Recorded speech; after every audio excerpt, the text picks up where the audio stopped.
هر چقدر پول تو حسابت داری همین الان واسه 2 برابر میکنم. اوکی؟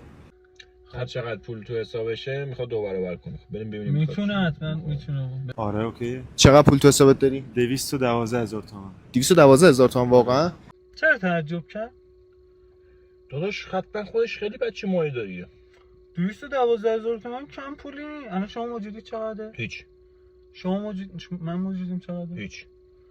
خب اینجوری که اصلا نمیشه 2 برابرش، فایده ای نداره. من 100 برابرش میکنم همین الان تو 5 دقیقه. آقا برفرض مثلا این بنده خدا الان مثلا چیزی هولش مثلا 100 میلیون 200 میلیون تو حسابش پول بود. این بی پدر اگه 100 میلیون تومان تو حسابش داشت وجود داشتی 100 برابرش کنی؟ 100 برابر 212,000 تومان به عبارتی میکنه 1000% تقریبا. درسته؟ حله بریم که 100 برابر کنیم پولش. داداش این 237 دلار تقریبا یه چیزی نزدیک 23 میلیون تومان. خب این که گوشیش آیفون ایکس کار ندارم اصلا. این که توی 5 دقیقه 212,000 تومان رو کرد 23 میلیون هم حتی کار ندارم. چه ارزی رو جابجا کردی که این 1000% رو به شما سود داد؟ واقعا روم نمیشه چیزی بگم چون من 212,000 تومانم تو حسابم نیست. دقیقه بیا بگیر.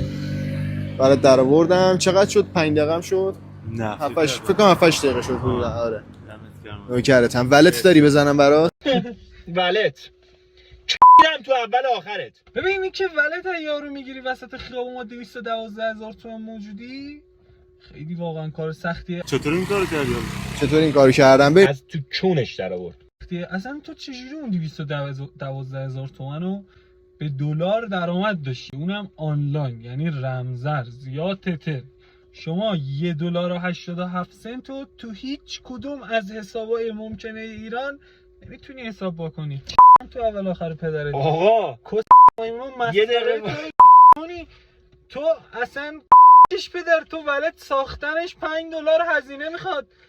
حساب با کردن تو نوبیتکس باید $50 بدی. 50,000 تومان حداقل. چجوری اینو الان 100 برابر میگشتی به دورانی که بیت کوین رو یکی ساخت. خالقش کی بود؟ خالق بیت کوین ساتاشی سوما بود.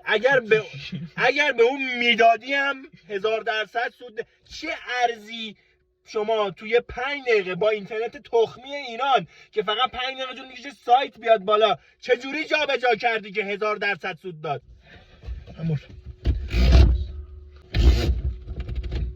من یه سیستمی خودم ابداع کردم و توی گینس هم ثبتش کردم.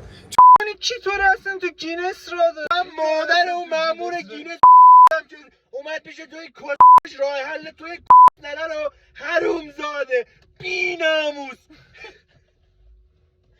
اومد ثبت کرد تو گینس. من میرم فردا کتاب گینس رو میگیرم کسی اگه اسم بدین تو نباشه.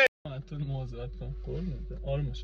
تو این سیستم هر کسی با روزی 10 دقیقه زمان گذاشتن میتونه روزی $50 $100 به بالا پول در بیاره. دوست داری این سیستمو بهت بدم؟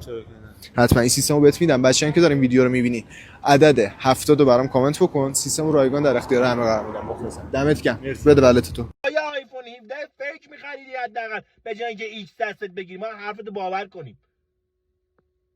بی‌ناموس.